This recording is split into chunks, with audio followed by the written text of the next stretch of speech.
Evelyn to Philip, January 31st, 1945. Dearest hubby, tonight upon arriving home, I found 3 gorgeous letters waiting for me, and they made me feel very, very mellow. They were your letters of 15-16 January and V-mail of 19th January. I was very much surprised when you told me that Mike and Frances were expecting again. I called her just before starting this to see if she had anything to say about it, but she said nary a word.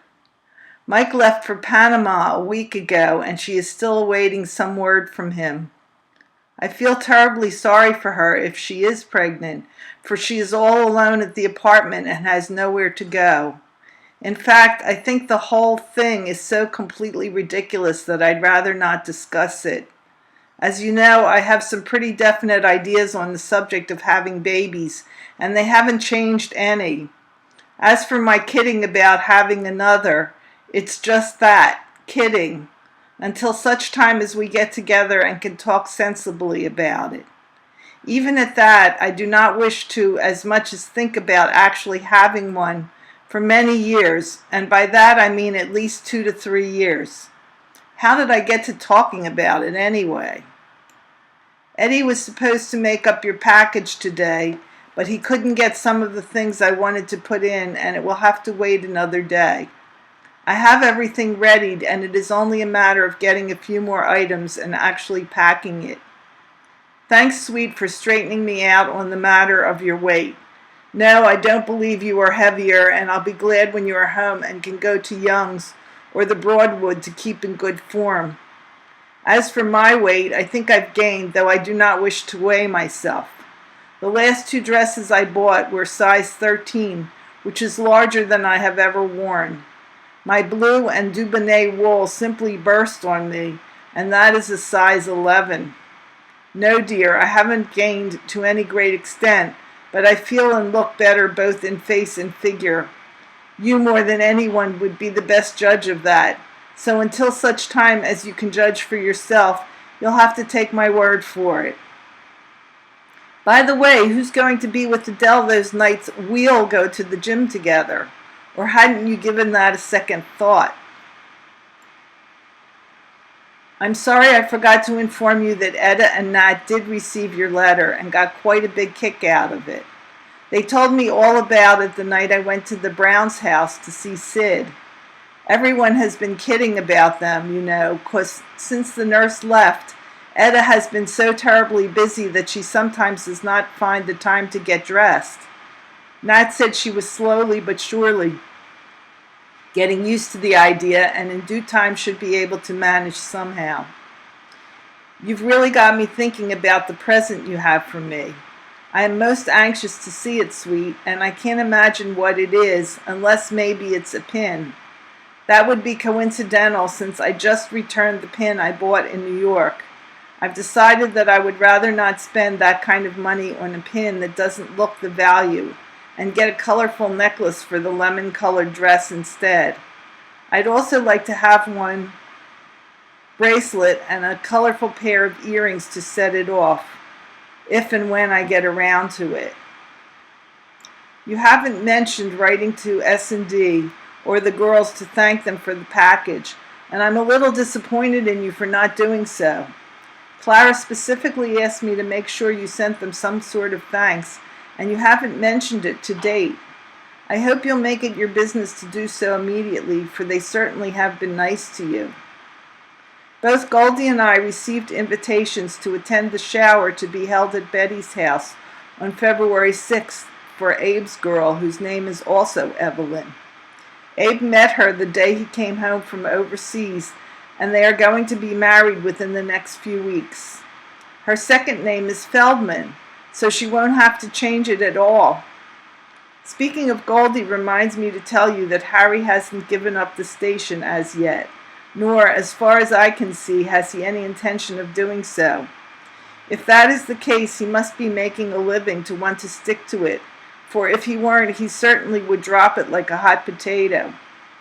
Goldie received a check for $100, the retirement money due her by the government, and she claims there is still another $100 due her. She and Harry are staying in town for dinner this evening and intend to do some shopping for some necessities. I eat all by my lonesome each evening, darling, 'cause I can't wait till Harry gets home to eat with the family. He usually gets home about 7:30 or later, and by that time I am getting Adele ready for bed. Tonight I had your letters for company, and they helped a lot. Did I tell you that I miss you so much that I did? Well, what do you know? Dot called me during the course of this letter to read me your letter and to tell me just how much good it did her morale. Thanks for sending me your love through her too, baby, and I hereby return it with interest, if such is possible. I call Faye daily to let her know that I am thinking of her, and she appreciates it greatly. I wish I could get over there more often, but it is out of the question and much too injurious to my well-being. She was left alone for the first time yesterday and said, "I don't like it, Ev, 'cause I feel too strongly then." Poor kid. There's lots I'd like to tell you about her and her mother, whom I'm not too fond of, but I get to feeling very low and would rather drop the subject right this second. As soon as I got home from work yesterday, I got into my nightie and robe to be sure I'd get to bed early. Imagine my surprise when the doorbell rang about 9 and in walked Anne to pay me a visit. She wanted to go to the movies, but I had no intentions of getting dressed again, even though I knew I'd get little sleep. I never did get to bed till 1, and I was fairly tired at work by late afternoon. I've been terribly busy every day this week at work, and I've got a whole stack lined up for tomorrow. Mr. B asked me to please try to get in a little early, and I'll make every effort to do so. He's very pleased with my work. Anne told me that he commented about it to her this morning before I came in. I've taken over many jobs I never did before, such as applying for priorities, taking care of claims on shortages, damages, etc., and many other little jobs. Besides all this, I write most of his correspondence myself so that he'll be free to attend to more pressing matters. The news of the Russian drive for Berlin excites me just a little bit for the first time in months. I'm afraid to let myself think about it. Oh, darling, to think that maybe 45 will be the year. I can't imagine what makes you feel so queerly about Lee. I'm usually the one to feel that way, and I don't feel that way about Lee.